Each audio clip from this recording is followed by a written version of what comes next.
Word. So looks like we should be good to go. Okay, roll call, please. Delvo. Yes. Schuler. Yes. Scannell. Present. Dean. Here. Hinkes is excused. Parma. Here. And Ganther is excused. We have a quorum.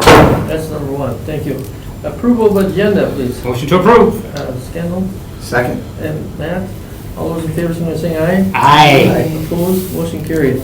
Minutes from. Motion to approve. Actually, two of them. That's September 13th, that's 27th. I'll approve both of them. Okay. And I will double second. Okay. Order Scandal and Matt. All those in favor, Yeah. signify by saying aye. Aye. I assume everybody looked at the minutes? I'm sure you did. Yeah. Yeah, they did. Very good, thank you. Regular order of business.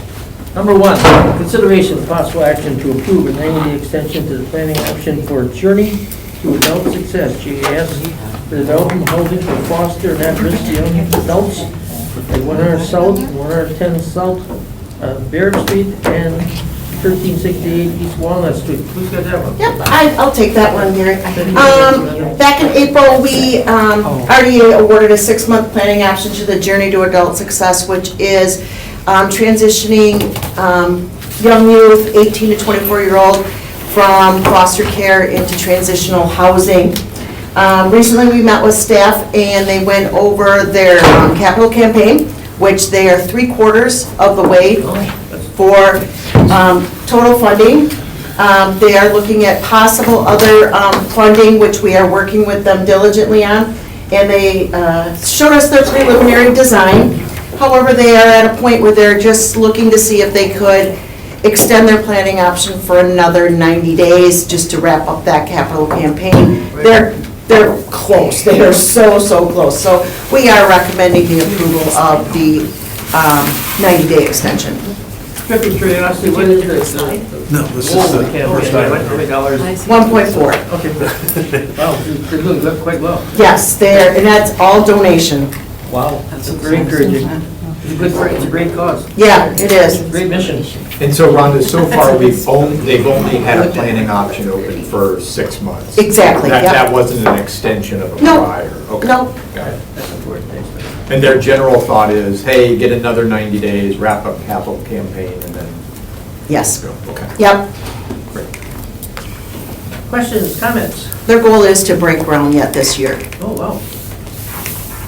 Motion to approve. Nice. Alderman Scannell. I will second. Debbie, I think, right? Yep. Debbie, Alderman Scannell, and a second by Debbie. Questions or comments in regard to the motion? If not, all those in favor, signify by saying aye. Aye. Motion carried, thank you. All right. Number two, consideration of possible action to grant a 90-day extension to the planning option with MF Housing Partners LLC for 1100 block of East Walnut Street. Bill? Great, yes. So, thank you. If you remember from our last meeting, we granted a few meetings ago, we granted an extension to MF Housing Partners to pursue a bonding option with WIDA because when the awards for the 9% went out officially, they missed it by 1 point. Well, since that time has passed, we've been fortunate to have WIDA in town on a few separate occasions for a visit and site tours, and we're made aware of some reserve credits they had set aside, and we received the good news that Mammoth Housing Partners have been awarded their 9%. Oh, wow, fantastic. So it's huge. Yeah. That said, they need to shift gears because we were already looking at putting together a separate package, identifying alternative funding sources. So they just need another 90-day extension to shift back to the 9% plan and tighten up their financing and funding for that to take a look at then coming forward with a request for a development agreement. You personally are very optimistic. Yeah, absolutely. Yeah, I have no reason to doubt that we can't get this in the ground. I've been given no red flags or concerns. This is all really good news. A little bit unorthodox. I mean, I know Debbie can probably speak to these. I know they've awarded credits in the past, but it's after the fact. But it doesn't happen very often. It's not a regular occurrence. No, usually some project pulls off. Right. Exactly. there were probably several projects that could have received these credits, so I think the fact that these guys were selected is, I don't think they were the only one who was a point off the, I know that. so. It happens more than you think, like in basketball games, you know? Exactly. Go on, quick game. So I think that's a pretty good endorsement too from WIDA, that they have some faith in the project, that they could have awarded these to multiple projects most likely, so. And so, Will, the funding amount they received is exactly what they had been trying to get kind of in the first pass? Yes, however, the challenge right now is, as part of that initial package, they were going to apply for some affordable housing preservation dollars, or AHP. AHP from Yeah, Federal Home Loan. correct. That window has passed, the application window. So there's actually the same gap that they had pursuing these alternative routes. So that's what we're trying to get our head around right now, is Okay. how flexible will WIDA be, knowing that they, issued these credits so late into the season already, and they missed some of the windows for alternative funding sources. Staff went to a WIDA conference at the end of the month, and really the climate is not suitable right now for affordable housing development. Everyone is hurting. So I don't want to paint a pretty picture here, in that chances are there's going to be a gap or potentially a request for additional funds, just because that's been the trend nationwide right now, is affordable housing is becoming more expensive to build and challenging. So. Well, and since that time, the interest rates went up, and so did the cost of construction, Sure. Right. which keeps going up. Like, we have to, at some point, we have to close, so we can Correct. at least. Yeah. So When does AHP open again? They always try to have it open so people would have their letters in their hands. they try to line it up with By the time they put their the credit and the application LIHTC program. Mhm. So. I thought it was next summer, or next spring. Really? Yeah, because I think we're looking at a different project for those credits, for that grant money. Right. So regardless, MF Housing, they need to sit down with the partners again at the table to figure out what they need to adjust to make this project work. So to answer your question, I have not been given any reason to doubt or to think that they can't pull this off. But it just more or less just to brace ourselves in that there may be another request for funding. It's not, I can't say for certain how much or what that gap would be. But there's a possibility there might be a need for additional funds. Motion to approve? I'll second. Motion by Alderman Campbell, Melanie, seconded, I'm sorry. Questions or comments in regard to the motion? If not, all those in favor of the motion, please signify by saying aye. Aye. Opposed, motion carried. Thanks, Will. Thanks. All right. Number 3. Man, you notice how we're moving right along here? I didn't. But I think this is your longest agenda. Yes, I understand that. Good. Number 3, consideration of possible action to select a consultant for conceptual site planning services for redevelopment at GBS site. That's exciting. We're getting to that point. Yep, I'll take that one, Yeah. Mr. Chairman. Yeah, We've, please. this has been a long time in the making, partially just because of schedules and also because of kind of the extra engagement. We've already kind of started with this process, but excited to be at this point. We kind of looked at, essentially, ended up with 9 proposals overall, which was actually a nice round. We were excited with the number that we had to compare to. So essentially the process we went through is we had a staff scoring, the staff team, those 4 of us on top there, including, essentially ranked all 9 of those, got those down to 4 for interviews, used our collaboration track group that we, from the Bloomberg Harvard initiative, and the research process that's been involved in the JBS site for almost a year, a little over a year probably, I think now here. So I actually had them score the interviews. We staff still sat in on that, and we said we would have thrown our hat in the ring if there was a need to do so, but it was pretty clear in terms of our scoring that Grafe was certainly number 1, and then MSA's team was number 2. The things we really liked about the Grafe team, they brought in very specifically an urban design consultant out of Chicago, who not only was she seems to be very well-respected urban designer, but she also speaks Spanish. A native, worked in Mexico for 11 years, so 2 major check boxes for certainly things we wanted to see for this area. So the fact that the actual design consultant could actually speak Spanish and engage with this neighborhood without having someone to translate or anything was certainly viewed as a very big positive. So we very much liked their design capabilities that they had, but then also the fact that they were, I think, very, very prepared for the engagement that we think is going to be required for this process. So in your packet, we attached certainly this score sheet, the blank scoring template that we used. I think the RFP was in there. I think we also included both MSA's and Grafe's proposal in the packet for you guys to take a look at.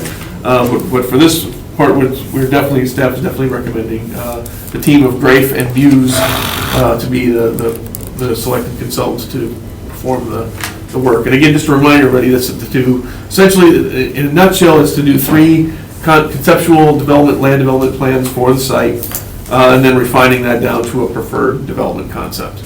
And then kind of basically setting the stage to hopefully transition into park design fairly quickly, but then also to allow us to start recruiting some housing developers right away as well, early next year. So we're anticipating a 3 to 4 month process, trying to keep it to 3. Consultants are kind of saying, we could probably do 3, we might like a little more time. So we're going to certainly to finalize the contract on that, we're going to need to have some discussions to see if we can get that time frame completely nailed down. But again, I think we had really great proposals. The cost range we did see on proposals was actually I think one was $33,000, which was, but they didn't do hardly any of the things we actually asked for in the scope. Right. They said they would automatically just kind of in their office prepare 3 concepts and send them to us. That was obviously not what we were looking for. There's another one, I think the highest one was about 116 or 119,000, which was very much, I would say almost hyper engagement of the community in terms of a lot of the things that they were going for. So this proposal, specific ones, the 4 proposals that we interviewed were all, I think, between $70,000 and $80,000. So this was $79,380, I believe, was the amount for this one here. So this is kind of in the range we staff anticipated seeing a proposal come in with the engagement that we're going to be asking for in this. So with that, would certainly entertain any questions anybody has. I thought the deliverables are pretty specific. I mean, it's pretty easy to understand, probably what we're expecting. With the grant that we got, so $5 million? Right, so with that, then we're actually going to be doing these things. I mean, once the plan is coming up, the money is going to be there to actually... Correct. Yeah, we've actually got, and obviously we're still looking at the private developer to come in and do their part of the housing development, certainly, but for certainly the park aspect, and I think certainly our urban farm aspect, Right. those are those areas. I think the primary investment will be in those areas, but we're also going to have public infrastructure, streets, water, sewer, roads, stormwater management areas. So there's going to be some investments the city's going to need to make as part of this project. So certainly that's where that $5 million will come in. Just a reminder that JBS also gave us $500,000 in addition to land. So right now, we're kind of planning on using that to help fund this concept of redevelopment planning before we actually start identifying hopefully some prospective developers to come in and do this work. It's a beautiful project and great for JBS. I mean, wow, it's just beautiful. And Neil, what's the role that the Bloomberg Harvard City Leadership Initiative is? Is that like people, or is it some funding, or what is that? No, it's actually, it's a great question. This was, and Mayor, I could probably turn this over to you for the full formal presentation on this, but as part of this, kind of the effort, the mayor was fortunate enough to participate in a leadership initiative out for the Bloomberg Harvard, I guess it's the initiative just for city leaders. And as part of that process, and once he completed that, he kind of had the ability to come back in a follow-up and submit a project to get additional assistance with. So as part of that, the mayor and his team identified this particular project as one thing to kind of help do that, and really in the context of not only doing the site redevelopment, but kind of how to engage the Imperial Pride neighborhood and kind of get some other redevelopment occurring on Imperial Lane. So there's actually 2 groups. There's an 8-person group that's kind of a team that actually went out to New York, participated in a lot of leadership and collaboration training out there with this specific project in mind. But there's also a greater group, about 45 people that's a larger stakeholder group that meets here to talk specifically about this project. Okay. So we actually engaged a majority of the 8-person team to conduct the interviews on this one. So they were actually, going forward, would be very much involved in the public engagement process. As the consultant presents different concepts and engages the neighborhood, they're going to be very critical, kind of a critical link into that. So those folks include Brian, the HR manager from JBS, Jeff Flint from the county, Amanda Chu from the technical college. Who am I missing, Brian? Well, I mean, our own staff here, certainly several of us are involved in that as well. Noel Halverson. Noel Helverson is the other important one. Rashad Khan. Rashad Khan, who's now, was with Community Foundation, but is now with United Way, is the other gentleman who's been involved in that. So those folks are kind of an additional step for us to help make sure we're getting the right engagement on this process. It is a little bit unique in that sense. But I think just in terms of the diversity of the area that's already here, in addition to what we're hoping to achieve, we really think that's a key component to have involvement from those folks as part of this process. So that's kind of why we've engaged them really earlier on, as part of the selection process to help review these. So It's so rare to be able to have a clean slate, 25, 26 acres, to just develop it perfect, to do it right, but that way, that's neat. Doesn't happen very often. Other questions or comments? I did have a Yeah, Debbie, please. So I actually was doing some work for Rita in that area because they were trying to expand the Hispanic home ownership program. And obviously, one of the most dense Hispanic areas in the city, right? I think there was like 7,000 people living within, Hispanics living within that census block. So that being said, I'm really glad that you have that, you have somebody that will be able to engage, with them. One question that I have is that I didn't really see exactly what the density was going to be of the housing, like how many housing units. It's quite dense, right? So that area right there, I'm just amazed every time I drive through there, because I cut through on Berlin, going up, from east side to the west side, whatever. And just the amount of apartment buildings that are out there is crazy. So I know this is going in an odd place, but I think that when we start looking at proposals like this, especially when you have the Salvation Army as a part of this, and I don't know if they have a health clinic at the one on the west side, or if they have any health services or work with that, but it's really difficult for a lot of families to get to clinics. And if we could find some way to bring a clinic into that area at all to help serve the population there, I think that would be really, really good.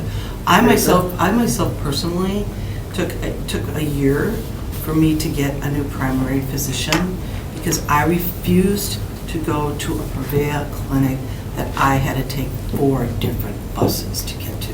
Oh, right? sure. So, just thinking about logistics of people that live in those apartment buildings and how hard it is for them to be. I just think that should be something that should be on our radar. Well, and absolutely agree, Debbie. And we've intentionally not set any parameters on density going in right away on this one. And we want those kind of, in development of those concepts. I've applauded the mayor for using the term, we want this as a housing laboratory. So we're going to try some different things here probably. So that's definitely going to include density for sure. For sure. In terms of how exactly, what that actually ends up looking like at the end of the day. Trying not to do too many preconceived notions on it. We kind of want to see some creativity, and certainly with those types of service elements in mind, absolutely. Right. So, but I think that's a great point that I'm not we need to make opposed up to to it. density, and I realize especially for somebody that needs to do housing development, they need that density in order to make their numbers work, right? So, but I just starting to, if we're trying to think of a holistic community and trying to create that, I think that would be a portion of it. Mr. Mayor? Absolutely. No, I think the points are really well made. One thing that came out strongly from that collaboration group was the the importance of integrating the neighborhood into the surrounding neighborhoods, because it is very physically segregated Yeah. right Yes, now. yes. Not just, talking about demographics, just geographically, it's sort of cut off. Like a So it's hard to get through there, get in there, get through there. So, Neil's talking about the infrastructure that will be necessary. That'll be one of the touchstones, is making sure that things are better connected to, to Guns Road on the east side, and then Lime Kiln on the west side, roughly speaking of that development. And then the other thing, like Neil said, none of this is really predetermined, but Bell and Health has sort of raised their hand, just saying this is really intriguing. We'd love to, be involved to some extent in thinking about what's possible here. So I think, an element like a health clinic is definitely a possibility. Melanie, your thoughts, please.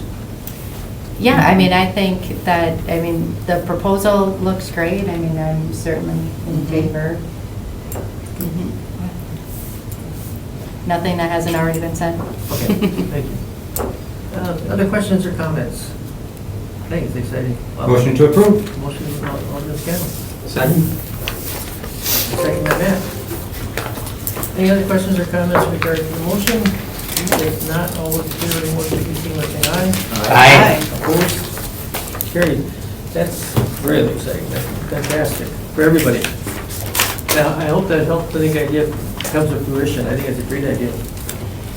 Informational. I had no questions in regard to the financial report and check register. Director's report, I understand. We got an updated report. Yep, you got one. I actually have a hard copy if anybody needs one. It was also emailed to everybody, so, again, mostly just pretty standard updates, nothing too earth-shattering on there. Just, we're gonna be revisiting, be working with both Merge and Impact 7 here in the next couple weeks. We think Merge has actually sent us some revisions. They have ascertained, if you guys remember, they were gonna build closest to the slip, building 1, and then building 2 was gonna be to the north. They looked at soil conditions and thought that's maybe not gonna work, but they did decide that they could, by allowing that one more year to settle on the side near the slip, they can actually start the other building first. So they've just kind of flipped, and they've kind of basically sent us back a marked up development agreement that says, kind of update the schedule and kind of getting moving on the project. So we're excited to see that. A lot of work on their end and a lot of back and forth with the staff to try to make sure they had the appropriate data to make the evaluations that they did. So we're excited to see them coming back and getting ready to get moving. So Okay. Did you see we had a hard copy? I have hard copies right here. If anyone would like to just grab one and pass them down. So that's important. Again, Impact 7, we also had a meeting scheduled in November with their staff, but I think we're going to try to get kind of a preliminary development agreement over to them in advance. So again, hopefully going to have both of those moving forward here. Basically getting Merge back on track, and then actually getting Impact 7 moving forward on that. I think if you guys remember at our last meeting, one of the key components of that Impact 7 project was the Badger Sheet Metal site, and getting us off there and having that lease, so this body helped approve and council approved that lease to move forward, contingent on an agreement being made with Impact 7. So we're excited to be moving those forward and getting them going. Trying to think if there's anything super substantial. Oh, the one note I did want to make, that we mentioned the One Astor project on there. If folks did not understand, Dean Miller passed away at the end of September. Oh my gosh. So unfortunately, Jeff actually did share a really great message about Dean. He was just he was not a normal developer by any stretch of the imagination. He's just kind of this great big, super nice kind of grizzly bear kind of guy. He was really just really great guy to work with, and it's obviously 55, so awful to lose him when we did. So we still have some things we need to get done, certainly to get that bike trail, everything kind of wrapped up on there, but certainly that's going to give his family some time, or certainly to adjust and recover on this, but certainly we'll be reaching out to them at an appropriate time to talk to them about what to do next on that property. We don't really have there's no rush on the city's end. Certainly we'd like to see get the trail work revised and done, but a minor detail, obviously, in the context of the legacy I think that Dean had left on the Green Bay area. So just did want to certainly make a note on that. So. Good. But if anybody has any questions on anything there, let me know, or please shoot me a note afterwards. We'd be happy to do that. I think the other half of that, I was going to turn it over to Diana for a quick borrowing recap that Gary, you had requested. So. Yes, please. It's just to keep everybody up to date with what's happening with our borrowing. All right. Thank you, Rhonda. Not necessary, but okay. Hello. You can borrow that chair. All right. Thank you, Randy. So I apologize. I first pulled it together yesterday, so I didn't have it in the packet. But I just kind of want to give you an overview of where a little bit of the city bonding and how it affects the TIDs. Top part just kind of shows some of the history of any kind of TIF borrowing. As you can see in the middle, there was a few years we didn't actually borrow because we have really switched over to a lot of pay-goes so that we don't have to borrow and really pay for it after the project is done. But then in 2018, we started talking the shipyard project. So you can see we in total have now borrowed $7.5 million for the shipyard project. Really, it's still to pay for phase one. And actually in 2021, we just approved $3 million of transfer from two other TIDs to go to also pay for the shipyard phase one. So in total, that's about $10 million that has been now transferred in for the phase one. In middle of this year, the city did sign a contract for about $8 million to get that phase one going to the shipyard. So other than that, we also did a borrowing in 2020 for the rail yard for some of the larger project grants that we have paid out to them. And then again, really the goal was, and we really have been in over the last 5+ years, is really trying to go to pay-go a little less upfront. Yeah. We did know that TID 22, which is your shipyard, was going to be unique and different than most of our TIDs, just because it's a city-owned property that we needed to put some investments in to make to see some improvements there. Of course, we have merged and hopefully Impact 7 moving forward, so we'll create some increment to help pay for the upfront money, the infrastructure that we're putting in rail yard. So if you want to scroll down a little bit, just in the middle of the page, this is for the whole city, but as far as debt, there's a limit in which the state allows you to, how much debt you can take out. So as of 2020, we were at about 46% of that limit, and in 2021, it's dropped down to 42%, and it'll probably drop again in 2020. In 21 and 22, it'll probably drop again. It's a percentage of your equalize, and our equalize continues to grow. Our debt is growing a little bit, but not as fast as our equalize. So even though we don't necessarily want to take out debt, we are certainly only at less than 50% of what the state is really saying is your maximum. So that is there's still room for capacity. There's some room yet if we need to. This is just a list of some of the projects that we have in play that have really just happened in the last several years. I'm actually just going to jump down to line 4, which is one of our more recent ones, the 200 North Monroe Street. That one still is in progress. We did a property transfer, or the goal is to have a property transfer in 23, and we would assume the pay-go would probably start in about 27. And then if you want to jump down, then the rest of the ones that have been in play, most of them we are now paying out their pay-goes, starting probably most of them in 19, 20, 21 here. And then if you jump to the bottom of that page, there is the last 5 are some of our newer ones. We have the shipyard. We have shipyard going on. That one, hopefully, the construction starting in 2022. Then we also have the merge development, which is the 4th bottom one there. We did the property transfer in 2022, correct? I believe that property transferred, and the assumption is we'll start paying pay-goes in 26. The Legacy Hotel got pushed back a little bit, but we would expect that is going to get built, and that our pay-go would start in 24. Cherry Street, now. What's that? It's under construction now. Yep. It's moving forward. It got a little delayed. Cherry Street development. We also had that one is in progress right now with the assumption of probably a 26 pay-go. And then Carnivore Meats, we had the property sale in 2022 with a pay-go, assuming it'll start in 25. So that whole last batch of them, we didn't have really any upfront costs except for the shipyard. This was a busy chart.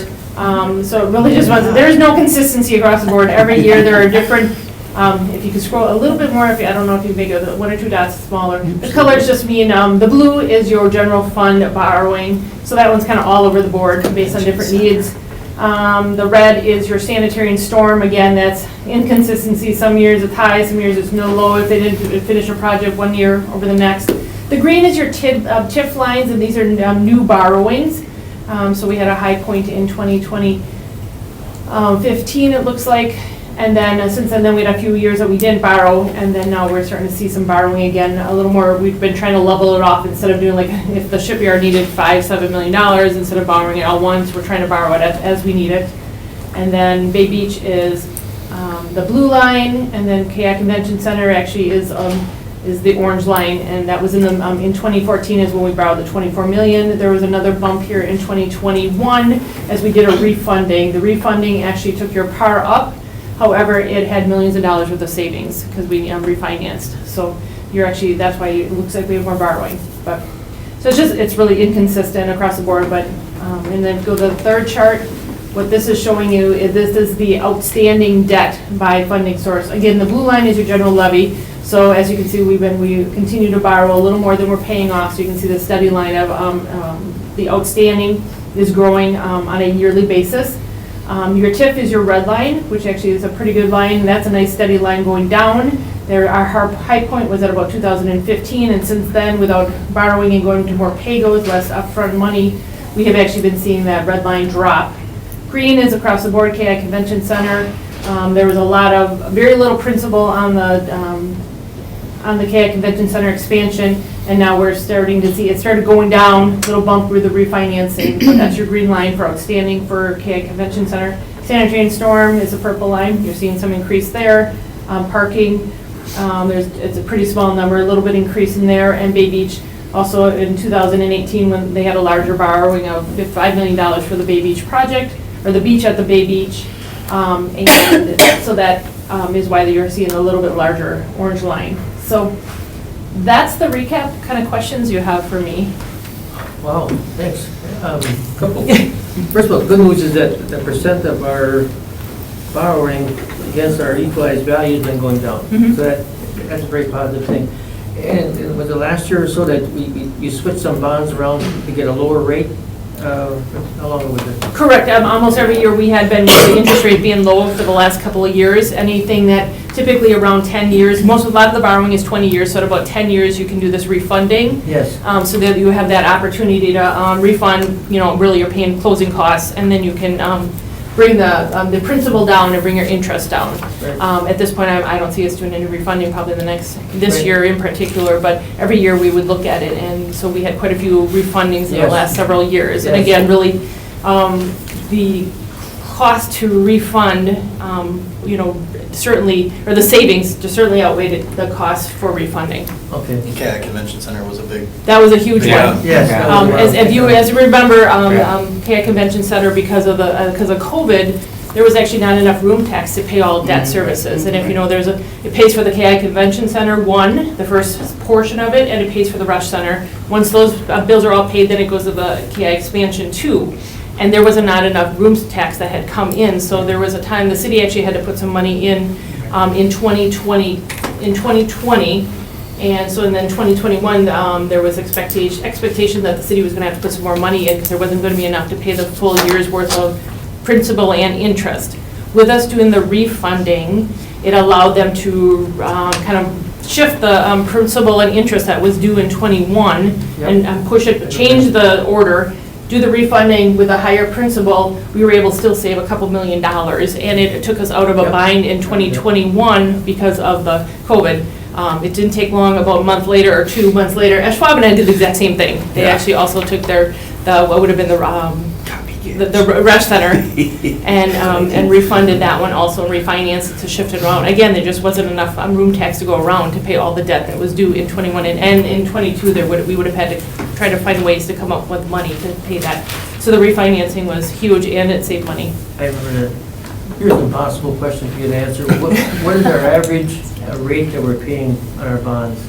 I mean, do you have a feel for that? I cannot tell you that. Okay. Last year we were pretty lucky. There were somewhere just under 2%. Your 10-year notes were under 2%, and we were in the mid to low 2s last year when we borrowed for 2022. Now I'm sure the rates are going to be much higher than that as we go into the 23 borrowing. Right.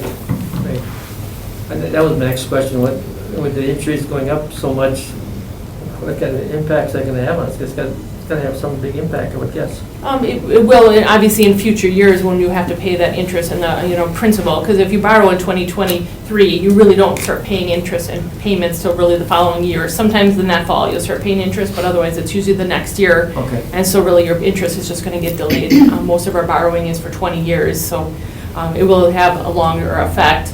And then hopefully if in 10 years from now, if the rates are lower than when we borrowed it, you have the chance to refund it Yes. and try to bring some of your interest rate down. Absolutely. Neil, can you send this to all of us? Yeah, absolutely. Yep, and I just sent it to him today. You've been fantastic to do this, I know how busy you are right now, so being able to come in and do this, we really appreciate it. It's very, very Yep. nice of you. If you ever have any other questions on debt, please Yeah. let me know. How are we sitting with the KI now? If we get another bump, are we prepared to handle that, or?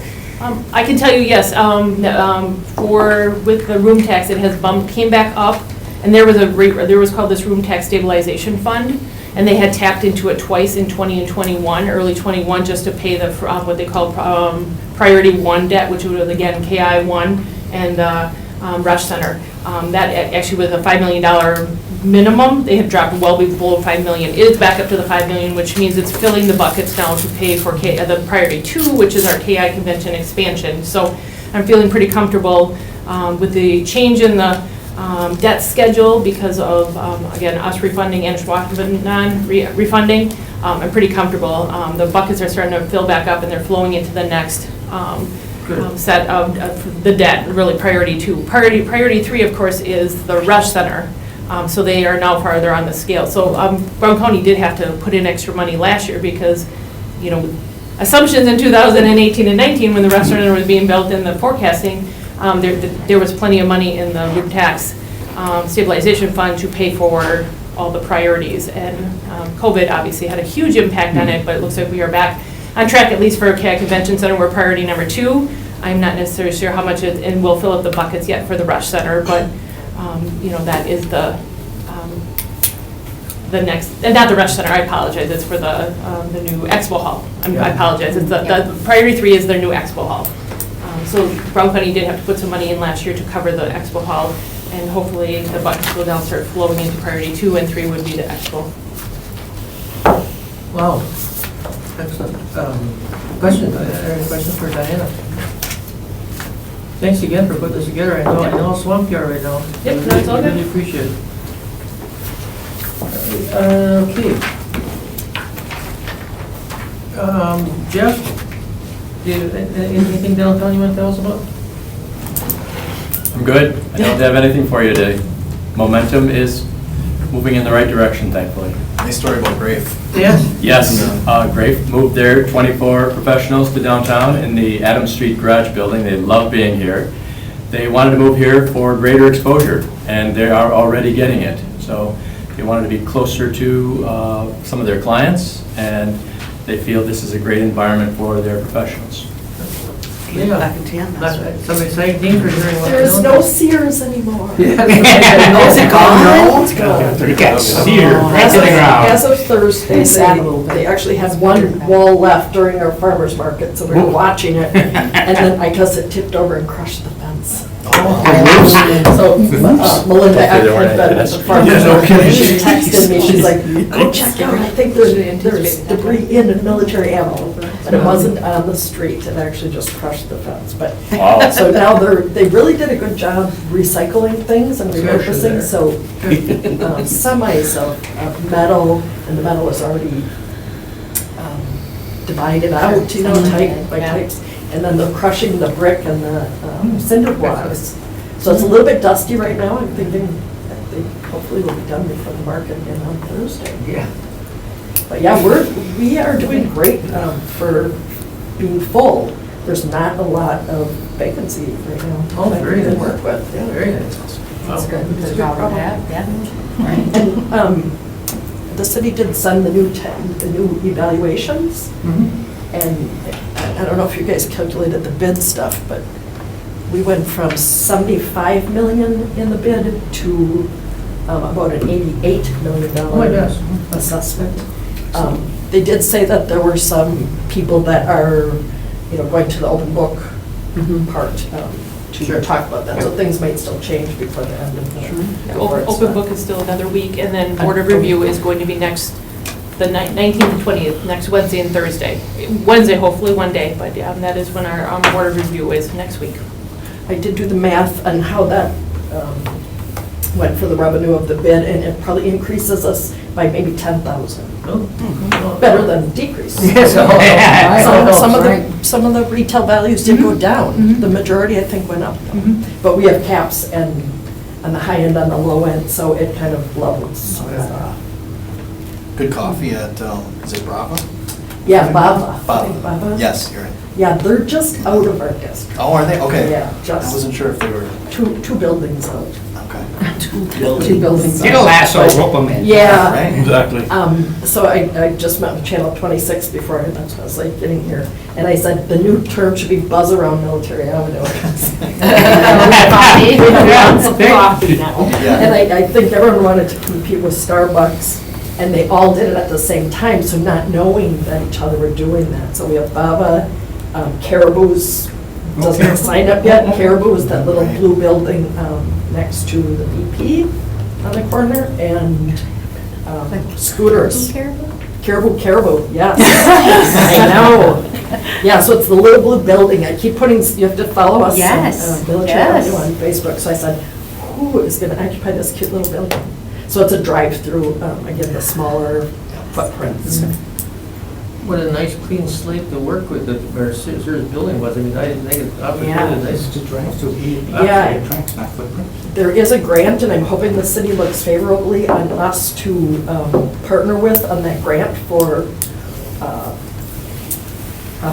not open spaces, but like a significant space for public gathering. And our bid does not have anything like that right now. So I really think for our bid to have a place that we can have events and things would be critical. But we need the city to partner with us. All right, really good. Any questions or comments for Mr. Mayor or staff or? Nothing real earth-shattering, other than if you haven't been past the shipyard, just go check it out, because a lot of action over there. Okay. I ran into Matt when we were grabbing coffee, and he was suggesting maybe if we clear with the, the risk management folks, maybe taking a visit, so if RDA folks are interested. Oh, yeah. And they're willing to open it up for us. Well, that'd be Stay fantastic. tuned for that, because I think that would be kind of fun to check things out. Any other questions or comments? We left Broadway out. Oh, please. Oh, I'm sorry. No, it's okay. Ignite Market's this Saturday under the Mason Street Bridge. That's a fun one. Go past the shipyard, right on Yeah. our way. Exactly.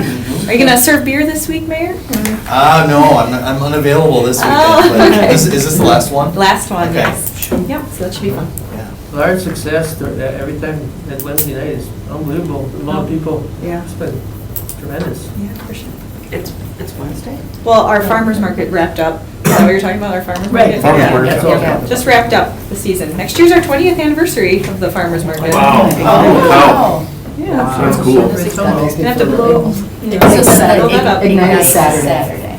Ignite Market is this Saturday, yes. Yeah. Thanks, Lee. Yeah. My fault, I missed that, sorry. I have EV. Our next meeting is November 8th, 1:30. Motion to adjourn, please. Motion to adjourn. Second. All those in favor, say aye. Aye. We are adjourned. Oh, really? One last quick note, Terry. Did you vote on this? Did you vote already? Promote the data.